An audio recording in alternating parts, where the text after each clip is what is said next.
Hello friends and folks, this is Avery, and today I want to talk about something a little bit more niche and a little bit more interesting, at least to me, and that is the history of transgender people in India, specifically having to do with transgender people in Hinduism and kind of the rest of the culture. So Hinduism has been something that's just kind of fascinated me almost my entire life, and I think it's just because it is such an individualized sort of religion.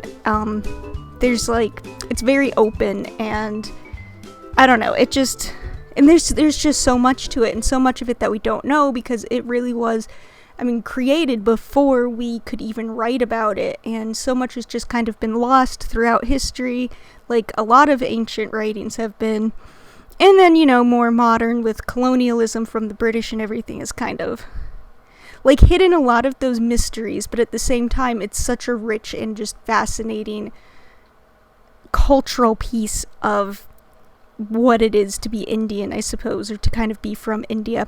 I don't know.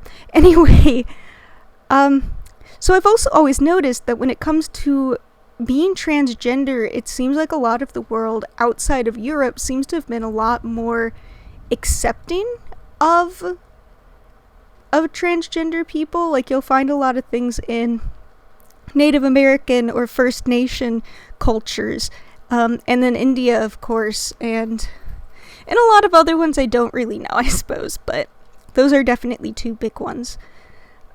So I have a bit of a paper that I did this past semester that I kind of wanted to share and sort of paraphrase here a little bit. There's going to be a lot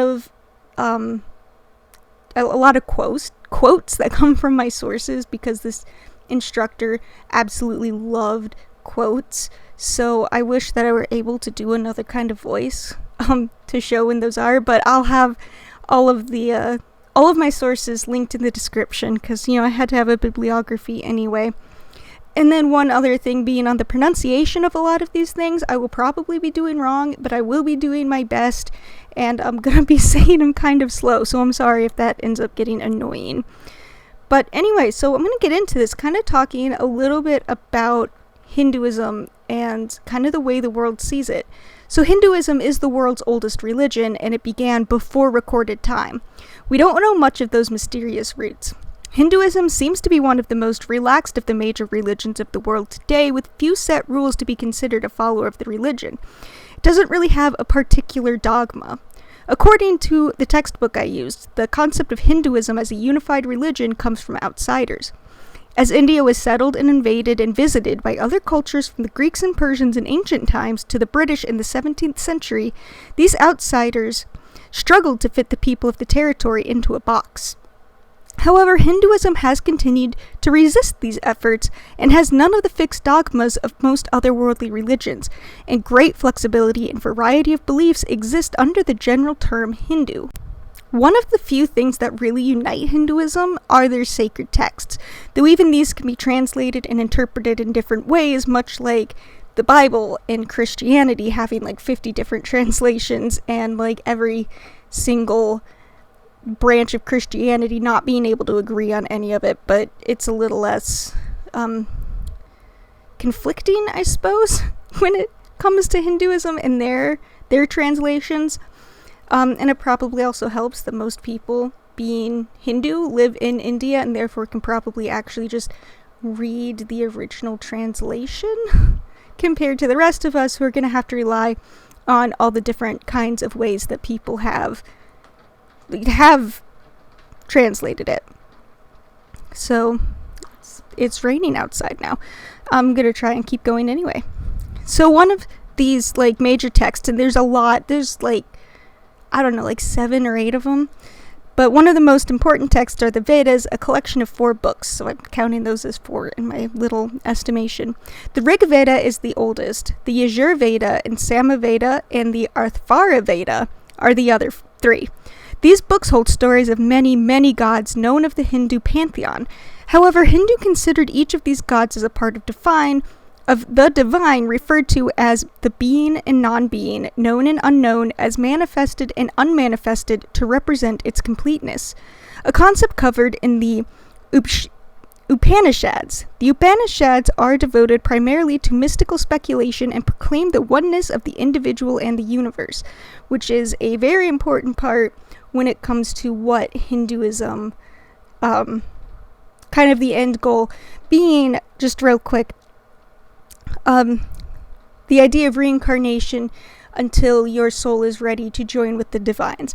I might do a video just kind of on Hinduism and their beliefs in general sometime, because it really is something that I just love it. Anyway, the last of the texts that I would be talking about are the Ramayana and the this one's a hard one, Mahabharata. These epics recount the events that took place supposedly between 1000 and 700 BCE, although the texts themselves place the action in earlier mythic times. The Ramayana tells the story of the victory of Rama, a god king, against Ravana, a demon. The Mahabharata, oh, did I get that right? Is the longest single poem in the world, and it's a winding web of subplots, myth, folklore, political ideas, and more, wrapped around a story of war between two powerful families. Which sounds an awful lot like maybe The Lord of the Rings or something. Ooh. Sorry. Anyway, all of these texts and the common beliefs of Hinduism have some interesting thoughts on sex and gender in both gods and mortals, which is the point of this entire thing. So, to get into the idea of what gender is in the Hindu religion, we should first look to their gods and myths.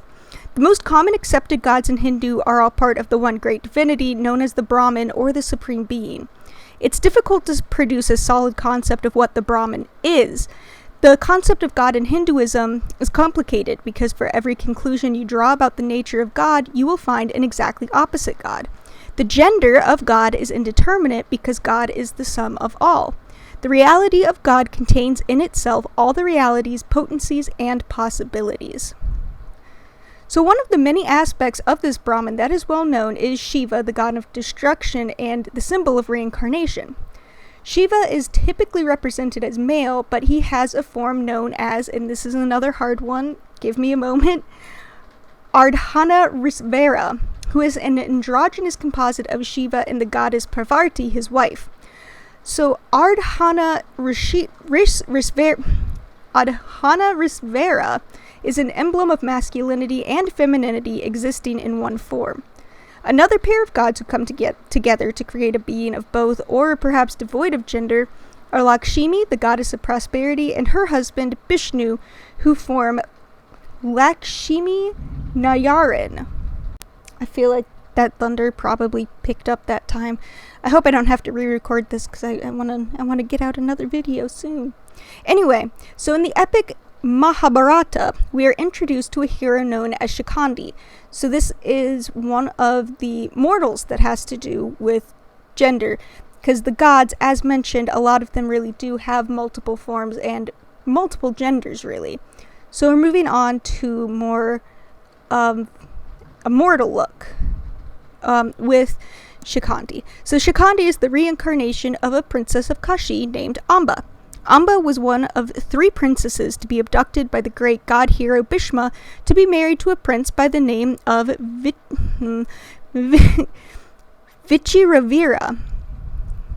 Ravirya. However, Amba fell in love with another hero, Salwa, and refused to marry Vichitravirya. And unfortunately, Salwa rejected her. This left Amba abducted and rejected, and her fury turned on Bhishma, the one who kidnapped her in the first place.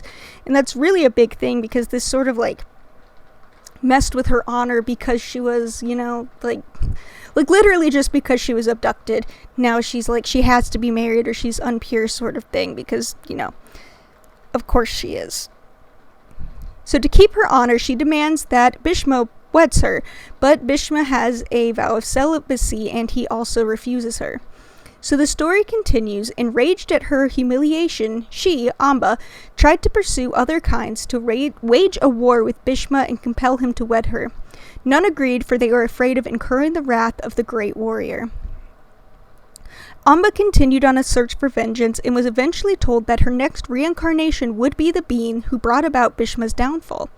Impatient for her revenge, Amba burned herself to death so she might reincarnate sooner, which is terrifying and some serious badassery. So I suppose good on you, Amba, I suppose, getting to that goal. So Amba was reborn as Shikandi. So depending on the translation of the Mahabharata, Shikandi's name was originally Shikhandini until she was turned into a man. But for simplicity's sake and just because it's one that I can pronounce a little easier, I'm going to be referring to them as Shikandi.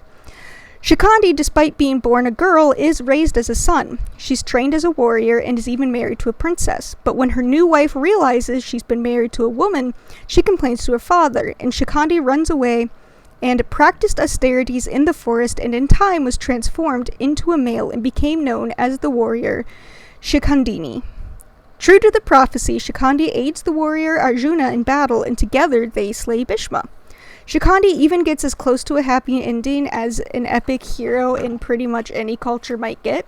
He returns to his wife and has a happy married life with his wife and had children too, until eventually dying in battle. So, good on him. He's actually able to have biological children, and dying in battle is, I would think, the best way for a hero to go out in pretty much any culture.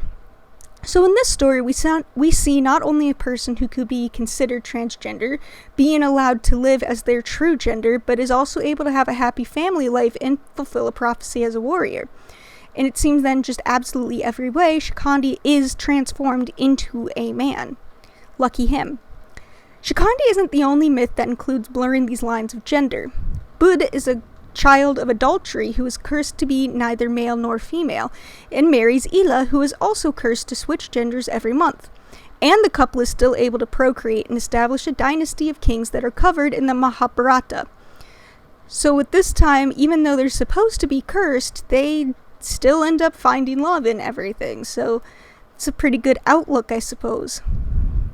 So King Garetha was born to two mothers and is said to be responsible in bringing Ganga from heaven as a river on earth.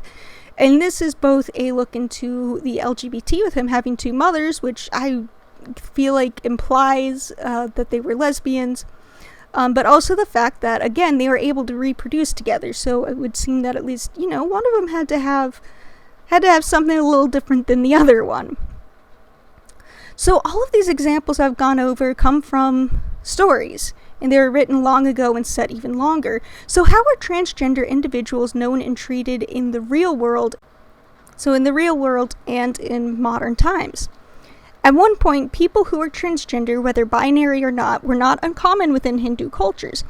In fact, his sacred Hindu texts speak extensively of a third gender that is actually highly respected and revered. The Hindu term to describe this third gender is Tritiya Prakriti. Here's another really big name. Hang on a second. Shakandi Das, a Hindu teacher, said in an interview with the BBC, Ayurvedic texts say that people are born into one of three gender types, male, female, and in Sanskrit, the third type. The gender of a person changes from incarnation to incarnation, but we also hold a part of each of our past lives within us, and in some aspects, including gender, are more potent than others. As Das says, so in Hindu terms, we may carry a body that doesn't match our gender outlook. The term Tritiya Prakriti indicates that gender distinction should not be based on biology or genitalia, but rather on psychology. This point in particular is one that seems to have gone and is resurfacing when it comes to the lives of transgender individuals.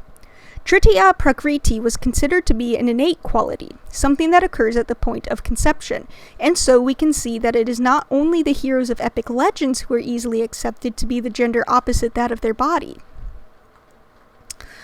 These days, the third gender is more commonly known as Hijras.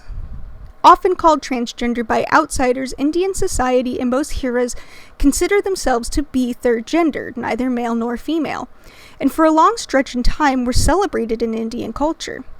A blessing from a Hijra on a baby will confer fertility, prosperity, and long life on the child, and they were often invited to weddings to bless the new happy couple.